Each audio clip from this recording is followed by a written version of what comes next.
What's going on, guys? Gomes here, back again on another MLB The Show 20 Diamond Dynasty video. Today we had the reveal of the 7th inning program. As always, you cannot see my big voluptuous body because, well, we got to get this out ASAP Rocky. But we had two really exciting bosses and one pretty cool boss. Some cool henchmen, some cool tops now. A lot of content to talk about in today's video. But, of course, before we get into today's video, make sure to leave a like down below. Definitely helps me out a bunch. Subscribe if you guys are brand new to the channel, continuously on the long treacherous grind to 50,000. So let's go ahead and dive right into this one because there's a lot of juicy stuff to talk about, and this is going to be the headliner we have. I think this is set 43.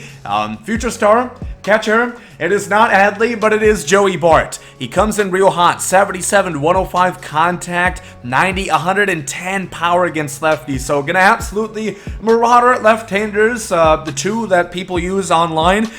Vision at about 79, diamond defense at 95, similarly, 95 blocking, similarly, 95 accuracy, and then at 90 arm. So one of the best defensive backstops in the game right now, 50 speed. I like this catcher, and honestly, I think this is kind of a good platoon catcher with another giant, Buster Posey. I think that might not, or maybe that's not the best Diddy. That's not the best comparison, being that they're both right-handers.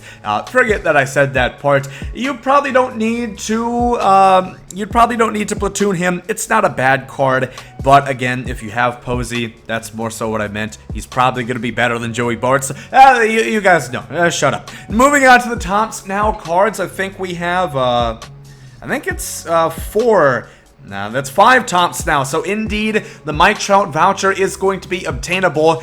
I would start keeping a look at that. I think cards are going to start shooting up in price on the market. We have 93 Steven Piscotty to Hottie, 97, 95 contact, 102 power against righties, 84 against left-handers, 88 vision. Defense, he can play first and all outfield. He's going to play right at a gold shield, everywhere else at silver. 74 arm, not great again. First base is kind of stacked at this point, especially with a certain G-Man showing that I would much rather play at first base than this Piscotty. And only, oh my god. Jesus, I didn't see this. 32 speed.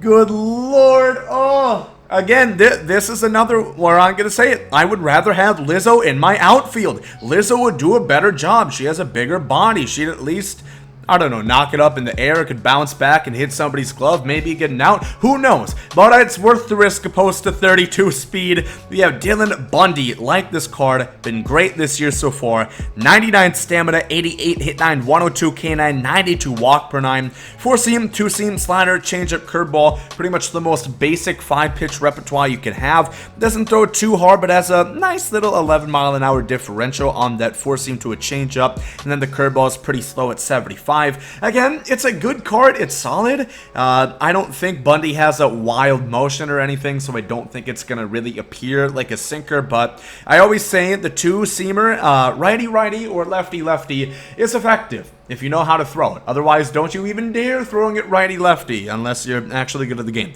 Moving on to the next one, former Angel, we have Cole Calhoun for the Arizona Diamondbacks. 87, 72 contact, not bad. 102 and 89 power, so pretty good stuff right there. 84 vision. Like his swing a lot. You guys know, lefty swings are basically Mrs. Buttersworth when it comes to this game, and I actually have a Diamondbacks franchise that can vouch. I've used this guy, and he has a very nice stroke. 82 fielding, 82 arm. He's going to have 88 reaction. You could play him in the whole outfield. Golden right, and then he's going to have a silver everywhere else in left and center. 55 speed. That's the point where I'd probably have him at over Lizzo at that point in the outfield. Moving on to the next one, we have an interesting way to display this one. Some odd modern art piece. We have a Mitch Moreland, who we're going to compare to Derek Dietrich. At 120 power against righties is flat the same, but he has 94 power against lefties. Good contact, 95 against righties, 70 still good enough against lefties. 70 vision as well. 17 speed doesn't exactly do it for me. I forget, I don't know if Mitchie Two Bags can play outfield. Again, why do I even say that? There's literally no point. If I just made that comment about 32 speed, who the hell would that mean would play in the outfield over him? at that point with 17. So first base. Come on now. 71 fielding. He's going to have a goal, silver shield right there, so not bad at all. 75 reaction. Not a bad defender. Nice little budget card. Nice little bench bat. If you guys do need that, I really like the Derek D trick, and I think, again, you might be able to platoon a guy like Moreland. Sonny Gray. This card could be amazing or it could be mid. We're gonna have to see. The reason why I'm saying it could be mid is the 4-seam only comes in at 93. Greg Maddux, I feel like can hit really well because he kind of soft tosses. It's like underhand softball pitching. It's not exactly spicy. It's pretty slow. It's pretty mild. And that is pretty counterintuitive, especially once you get to the upper areas, the better players in the game. He's a great repertoire otherwise. 12-6, slider, sinker, and changeup alongside that 4-seam. 113 hit 9, which honestly might really help you out enough. That's some of the best we have for starters in the game right now. 104 K9, 80 walk 9 is pretty solid. 88 overall control to boot. This is a good card. I just don't know if it is going to be amazing. Moving on to the player program for the 7th inning. This is going to be a Seattle Mariners Nelson Cruz from 2015. He's going to be free again. You're just going to have to do a couple moments and play the Mighty Mariners on All-Star difficulty, so it'll probably take a while for people to do that. 89, 125 contact maxed out there. Power, of course, you know, he comes in hot, 104 and 114 respectively. 66 vision is, it's not great, it's not bad. 53 fielding, did you expect any less? I kind of did expect a little less. 92 arm is, I don't know. Again, this card is kind of hard to play in the outfield. 41 speed. I really don't know. I love this card offensively, and I think this is a good bench bat for the majority of people. If you need somebody that can hit righty-righty and righty-lefty, Nelson Cruz is your guy, and he's cheap. He's basically free. Well, he literally is free, so that's going to be him. The 3 henchmen we have are Mark Burley, Sergio Romo, and Matt Carpenter. Very excited for the Sergio. I think that's going to be a staple in most guys who are running in no money spent, or even some really good teams. He's going to be basically, well, he's going to be free. You get him in the program. Otherwise, he's going to cost about 10K. The Burley intrigues me. I wish he would have got a bit better of a card, but I still think he's going to have a nice repertoire. Should have a curveball, a cutter, and a sinker. And then Matt Carpenter, again, a lot of you guys really like his swing, but let's go down to the big shebang. Let's go on to the bosses. Walter Johnson, or should I say Nolan Ryan, with a little bit more a lot more BB9. That's not underrate him. 4-seam sinker, that's a fucking lie. Curveball and changeup.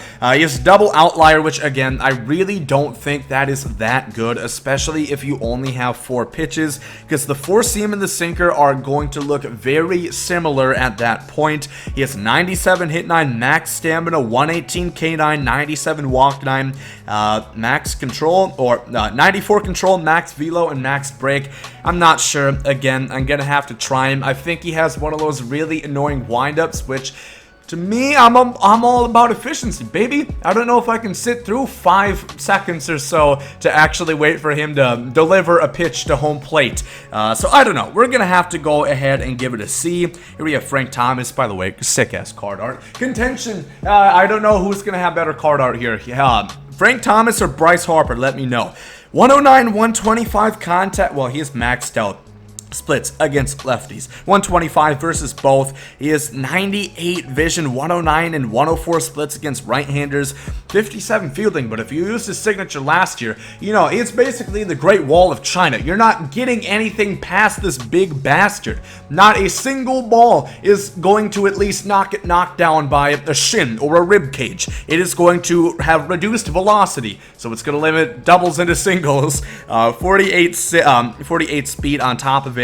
I think this is just a fantastic card.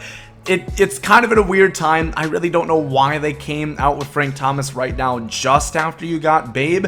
But if some people don't want to go for the grind, Frank Thomas is going to be close to just as good. I loved his card last year. You're going to have to wait and see. Let me know in the comments what you guys plan on doing. Maybe you move Babe to the outfield then. Interested to see what you guys think about that. And then Bryce Harper, of course, this is the one we knew since like last week. 116, 108 contact. Really good for Harper. Maxed power against right righties, 91 against lefties. Again, he has good contact. That's not that bad. I saw people weren't that happy about it. It's not a huge deal. 72 vision, 75 fielding. Again, I really didn't anticipate anything higher. 95 arm. That's really going to make up for it. And silver defense, if you guys have played Springer out of position, it's going to look a lot like that. There's some running catches, you know, over your shoulder you're not going to make. Otherwise, you should mostly be good. You know, defensively, he looks a lot like Springer with arm strength. And then offensively, really good. He's a lefty bat. I'm very excited for Harper. I don't think he's going to have a spot on my starting outfield just because if I have Larry Walker out there, and if I get Frank Thomas, Babe's probably going to be pushed to the outfield. I have Trout and Mantle, so we're going to see, I don't know. Variety is nice in life. That's what I really have to say. And that's Bryce Harper. That's the bosses. That's the 7th inning program. Shark map is also confirmed. I didn't go over it because we're crunched on time right now, but we'll talk about it tomorrow. Hidden pack locations and all that jazz. Very excited. Let me know early predictions. Who do you guys think you guys are going to take from the 7th inning program? If you guys did enjoy this video, make sure to leave a like down below. Hope you guys have a great rest of the day, and there goes out.